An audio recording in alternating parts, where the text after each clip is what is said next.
This is Gullfoss, an intelligent EQ that uses human auditory perception modelling to make you feel like you, well, cheated.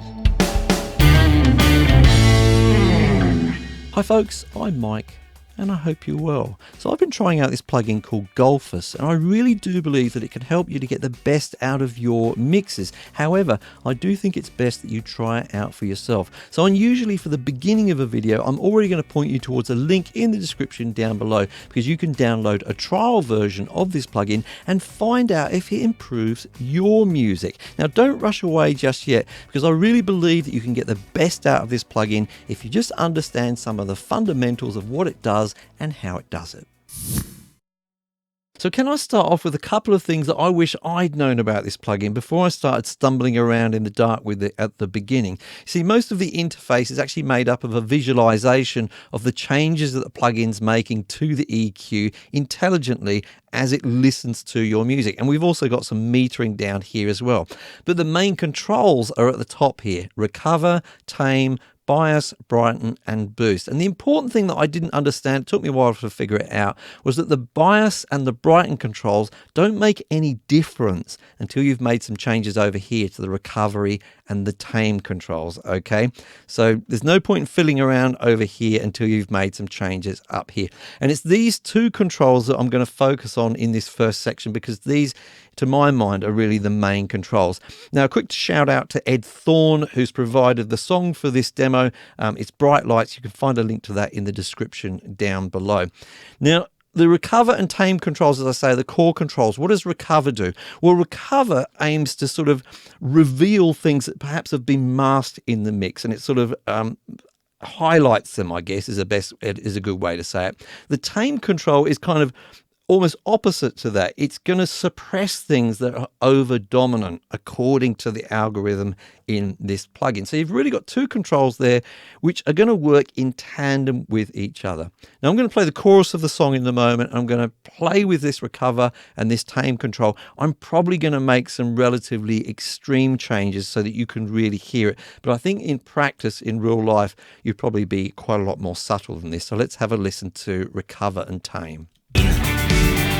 Bright lights in this city, the bright lights creeping up on me, the dark roads in this city, the dark roads take their toll on me, and I crawl and I run and I trip. Now, just in case you're going, oh, I'm not sure I can hear the differences there, Mike. Maybe some of you can. I'm just going to swap between bypassing this and switching it on and off a little bit. So that's going to make it a little bit more obvious to you. Let's have a listen. The bright lights in this city, the bright lights creeping up on me, the dark roads in this city.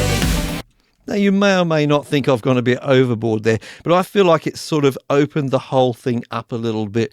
It's just made it feel a bit breathier, a bit brighter. Perhaps brightness is not quite the right word, but a little bit more airy and spacious. That's what I feel it's done there by making those two adjustments. But those adjustments themselves also kind of work in tandem with the bias and Brighton. And it's that we're going to look at next. So as I mentioned earlier, now that we've made changes to the recover and the tame controls, we can make use of the bias and the Brighton controls. I'll start with the bias control because it's the most difficult to explain.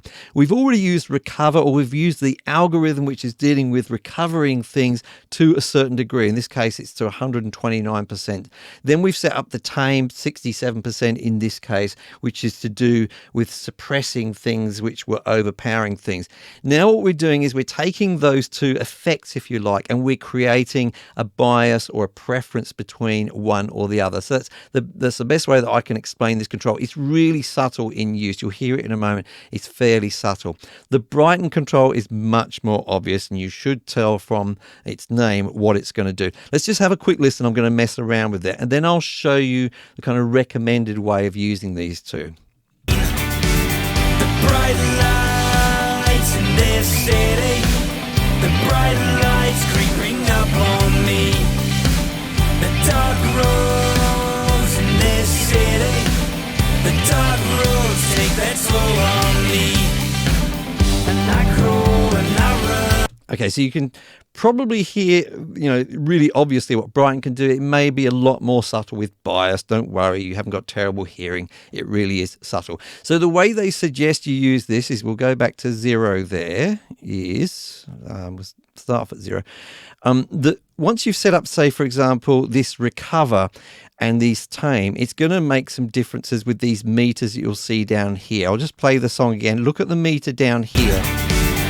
Bright lights in this city. So you can see a small change being made there at that meter at the bottom. So what they suggest you do is adjust that with the Brighton control and try and bring it kind of back to near enough the center. I'll do that now. The bright lights in this city. The bright lights creeping up on me. And then the same with the bias. Look at this meter over here. There's some changes being made there. You won't get it exactly on the center, but just get it roughly hovering around about that 0 dB. So we'll do that now. The bright lights in this city. The bright lights creeping up on me. So just a small change made there. Again, these are subtle changes, but definitely worth being aware of, and use all of these controls in combination with each other.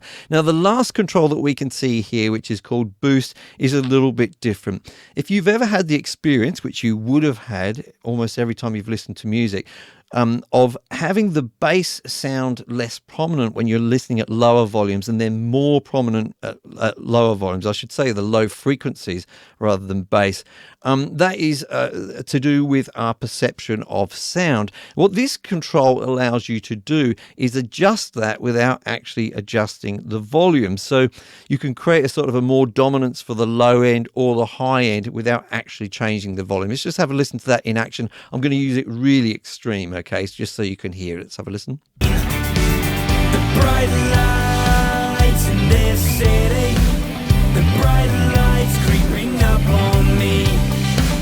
The dark roads in this city. The dark roads take that toll on me.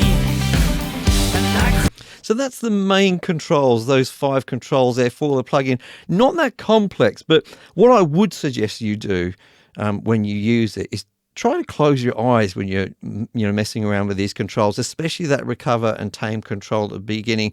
I think this visual feedback is great, but it can be a bit of a distraction. And I think you'll find if you shut your eyes when you do it, those changes will be a little bit more apparent. Now, the last thing that I want to talk about is to do with limiting frequencies. We'll talk about that next.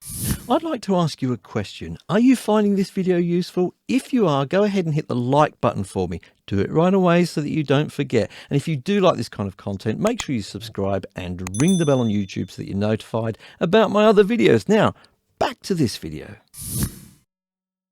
So far we've been working on the full frequency range with this plugin, but we can actually limit it to specific frequency ranges. And we do that just by going to the edge of the display here and dragging these red lines that we've got on either side. So if I drag this one up here, this one down here, then the plugin is just going to be working on this middle area of frequencies here. I'll play the song and you'll be able to see that. The bright lights in this city. The bright lights creeping up on me.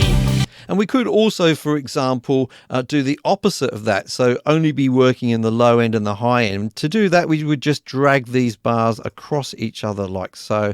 So when I've got it set up like this, the middle area of frequencies are not going to be affected, just the low and the high end there. Let's have a listen. The bright lights in this city. The bright. Now, I should have mentioned earlier, you can use this plugin either, on a master bus or on a bus, or you could use it on individual channels or instruments as well. And for me personally, that's where I see this frequency limiter being a little bit more useful. If I was working on a specific instrument and I really wanted to focus on a specific frequency range of that instrument without touching the rest of it, then that could be really quite useful. So this is definitely not one of those plugins which is about big wow effects. This is about subtle changes, but those subtle changes can make a big difference. Follow the link in the description down below, give it a try for yourself and let me know how you got along. While you're there, do check out my link to patreon.com, where for as little as $1 per month you can help me help you by making more videos like this. And I'll see you in the next video.